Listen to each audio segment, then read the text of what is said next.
A visita do chefe da diocese da Igreja Católica do Acre, o bispo Dom Giocondo Maria Grotti, com sua participação no aniversário da cidade 3 dias antes, era o clima festivo dos moradores de Sena Madureira naquele dia 28 de setembro de 1971.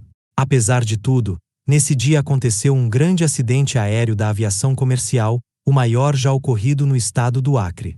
O que era para ser um momento de alegria, tornou-se uma tristeza geral com o falecimento de todos os 33 ocupantes do avião, incluindo o bispo Dom Giocondo, que também estava a bordo do Douglas DC-3 da empresa Cruzeiro do Sul. A comoção tomou conta da cidade e de todo o estado do Acre.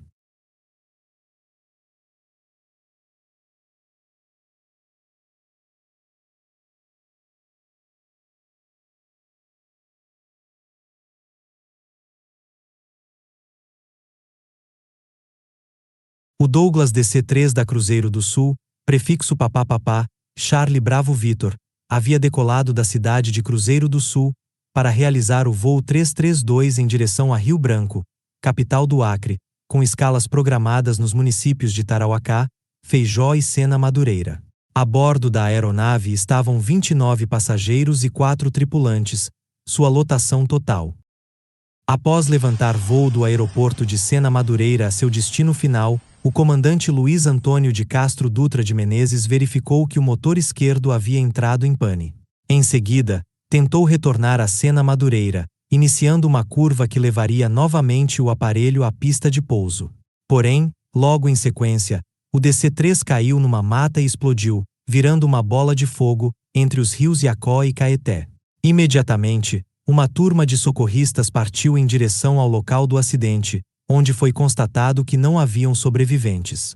Ao saber do desastre, ocorrido ao meio-dia, a Cruzeiro do Sul enviou para Rio Branco um grupo de funcionários para saber as causas do acidente e providenciar a remoção dos corpos. Poucos minutos após ter decolado, o avião DC-3 da empresa Cruzeiro do Sul, que viajava com destino a Rio Branco, apresentou problemas no motor esquerdo, parando em seguida. Apesar do piloto ter conseguido embandeirar as hélices desse motor, o avião teve grandes dificuldades em manter o voo devido ao seu peso elevado e à temperatura muito alta no local, não conseguindo manter o voo normal com o motor direito. Tentou voar e ganhar altura, mas sem sucesso. O avião caiu ao bater em uma árvore no meio da mata, em local bem próximo a uma comunidade conhecida como Bonca do Caeté. Ao bater no solo, o avião explodiu, sem dar chances a sobreviventes. Aquele dia fatídico deixou um saldo de 33 mortos, sendo 29 passageiros e 4 tripulantes. Entre as vítimas estava o bispo Dom Giocondo Maria Grotti, chefe da diocese da Igreja Católica no Acre. Ele era natural da Itália, e que estava substituindo o bispo Fontinelli de Castro. O religioso estava fazendo uma visita à cidade de Sena Madureira. Atualmente, muitas peças do avião ainda podem ser encontradas no local do acidente, onde foi construída uma capela em homenagem a Dom Giocondo.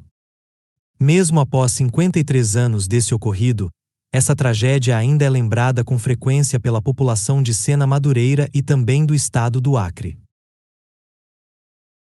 Apesar do acidente, os aviões DC-3 continuarão a fazer a linha entre Cruzeiro do Sul e Rio Branco por serem os únicos com condições de pousar e levantar voo das péssimas pistas da região, integrando desde 1944 cidades que não possuem rodovias, numa região de densas florestas. Por isso, compõe a chamada Linha de Integração Nacional, criada pela Cruzeiro do Sul ainda durante a Segunda Guerra Mundial. Projetado em 1933, o Douglas DC-3 começou a transportar passageiros no ano de 1936, quando vários deles passaram a integrar a frota de flight ship da American Airlines. Incorporando o estado da arte em transporte aéreo, o DC-3 era o mais seguro avião de transporte de seu tempo, o único que conseguia subir se um dos seus motores falhasse na decolagem. A sua consagração veio com a Segunda Grande Guerra Mundial, quando foram produzidos mais de 10.000 C-47, versão militar do DC-3, quando veio a se constituir a espinha dorsal do então nascente Comando de Transporte Aéreo norte-americano. Com o fim das hostilidades, Os C-47 desmobilizados foram adquiridos por quase todas as empresas aéreas do mundo inteiro e transportaram regularmente passageiros até meados da década de 1970, quando praticamente desapareceram do cenário aeronáutico.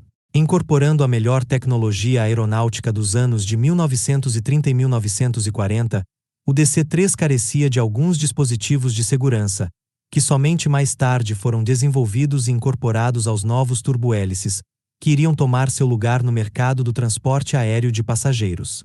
Insuperável em pistas curtas e não pavimentadas, seu desempenho era marginal quando um dos motores falhava no primeiro segmento da decolagem. O DC-3 era equipado com dois motores Pratt & Whitney R1830-92 de 1.200 HP, que impulsionavam hélices Hamilton Standard de 3 pás e de passo variável. Não dispunha, entretanto, de um sistema de embandeiramento automático, dispositivo que perfilava automaticamente a hélice com o vento relativo quando um motor falhava na decolagem. O sistema hidráulico do DC-3 fornecia pressão para abaixar e recolher tanto o trem de pouso quanto os flaps, utilizando óleo pressurizado por duas bombas hidráulicas, uma para cada motor.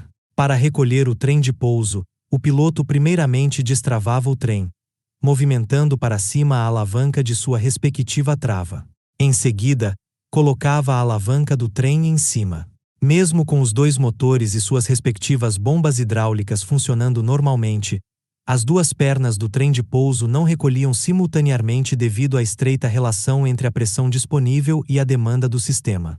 O tempo de recolhimento do trem de pouso aumentava substancialmente quando uma só das duas bombas alimentava o sistema, o que ocorria quando um dos motores deixava de funcionar. Nos primitivos DC-3, o sistema hidráulico era ainda mais limitado, pois era suprido por apenas uma das duas bombas. Assim, caso estivesse conectado à bomba hidráulica do motor em pane, tornava-se inoperante enquanto o copiloto não movimentasse a alavanca seletora para o motor bom. Mais tarde, o sistema hidráulico foi modificado de tal modo que podia ser conectado às duas bombas simultaneamente, posição ambos os motores. Isso evitava que o copiloto tivesse, em caso de pane, o trabalho de movimentar a seletora para o motor bom, porém ainda deixava o DC-3 na dependência da pressão fornecida por uma só bomba hidráulica. Essas limitações do DC-3, decorrentes da antiguidade de seu projeto, concorriam para que uma falha de motor na decolagem envolvesse alto nível de risco.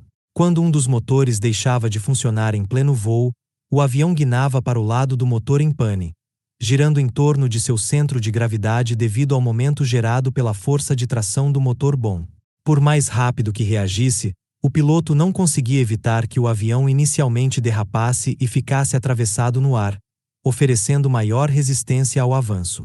Além disso, a hélice do motor em pane continuava a girar como um enorme catavento, drenando a energia cinética do avião e aumentando o arrasto, reduzindo a velocidade e dificultando o controle até ser perfilada com o vento relativo por ação do piloto.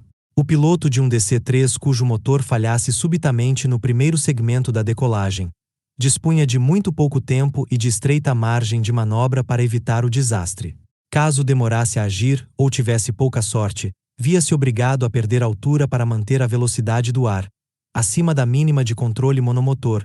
Caso contrário, não conseguia impedir a guinada final do avião para o lado do motor em pane, mesmo estando o leme de direção totalmente defletido para o lado do motor bom. Para tentar subir, ou pelo menos não perder altura, o piloto forçosamente tinha que sacrificar a velocidade, correndo o risco de deixá-la cair abaixo da mínima de controle, o que faria o avião se projetar descontrolado para o solo.